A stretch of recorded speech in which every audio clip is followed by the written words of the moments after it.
The HORI TAC Pro Type M2 is great in some ways, but it's terrible in others. More than anything else, gamers who are trying to use this type of controller care about mouse performance. The performance of the keypad is important, sure, but it's not nearly as valuable as the performance of the mouse. When you're trying to improve your aim, there's just no substitute for a mouse. The HORI TAC Pro M2 was made for the PS3 and the PS4. It can also be used on a computer, though it's a small mystery why you would ever consider doing that. More importantly, controller was made with official licensing from Sony. But what does that mean exactly?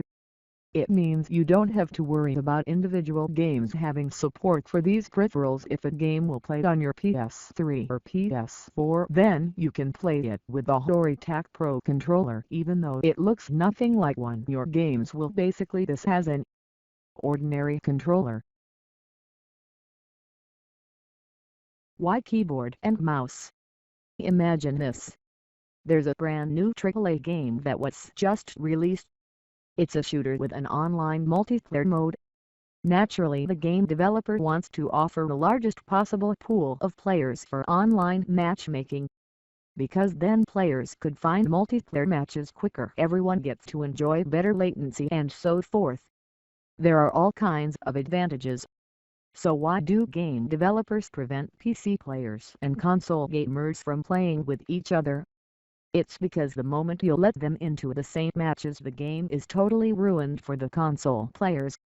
Anytime it's ever been tried, PC players have wiped the floor with anyone who's using the standard game controller, because a mouse and keyboard are far more precise instruments than even the best gaming controllers out there.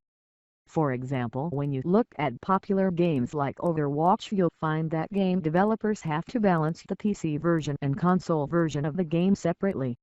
That's how much of an advantage we're talking about. It's a pretty big deal.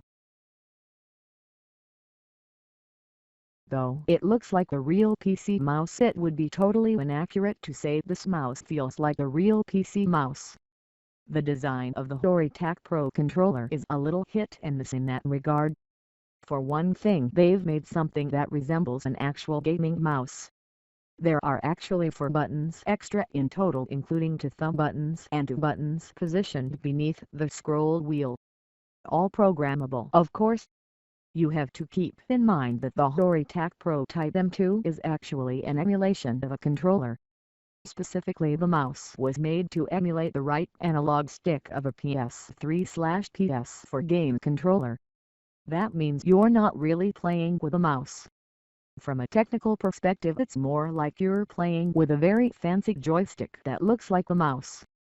To its credit, the mouse offers an adjustable DPI with a maximum setting of 3200 DPI.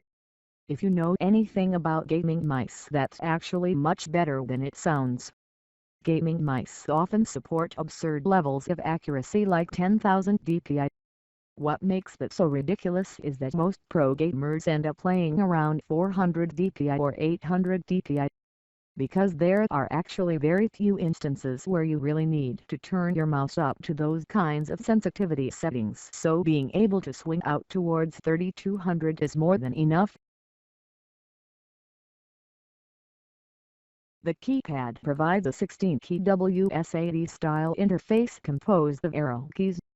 All of the keys have been labeled to correspond to a PlayStation controller. For instance, you'll find the square and circle buttons on opposite ends of the keypad. But those are only the default key positions, you don't have to keep them that way.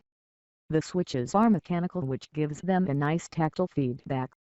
They're not the loud and clicky type either.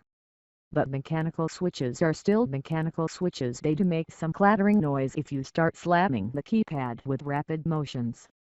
It might be necessary to install some O-rings to dampen the sound depending on your playstyle and how much the sound of a keyboard bothers you. Note, this isn't an ordinary keyboard, it also has basic PS3/PS4 controls, so you can interface with your console as though you were using a regular controller. And similar to a PS3 or PS4 controller, there's a headset input right on the pad. Additionally, the keypad includes a built-in adjustable palm rest. It can be flipped upwards or downwards to better accommodate the wrist size and angle of the wearer. HORI gets plenty of style points too. It doesn't take long to notice these aren't only mechanical keys but backlit mechanical keys. It looks pretty stylish and it helps keep you in control when you happen to be in a darker environment. Some people are totally familiar with using these types of controls but others aren't, and the extra visibility in the dark can help. Of course, like any good LED setup should be able to offer, these lights can be disabled as needed. In fact, the backlighting only provides room for one small complaint. That complaint is that these are not RGB LEDs. They are red LEDs and you're not able to change them between different colors. That's certainly quite different from PC gaming. Both the keypad and controller are made from ABS plastic, so they'll gradually develop a worn look as you power on hundreds of hours of play. Since this is the same material used to construct regular PS3/PS4 controllers, you should already have a pretty good idea about sturdiness. As an alternative for precision, you might want to try a regular game controller with extended joysticks. Something like the Astra C40TR, another game controller. Technically speaking, this game controller could be used on your PC. I'm not sure why you would want to do that. After all, if you're using a PC, why not use a regular keyboard and mouse? But perhaps your keyboard doesn't have a comfortable wrist rest like the one used by the TAC Pro Type M2. It's also worth noting you can use the HORI Device Manager app to save your own special key layouts and sensitivity input settings for user profiles.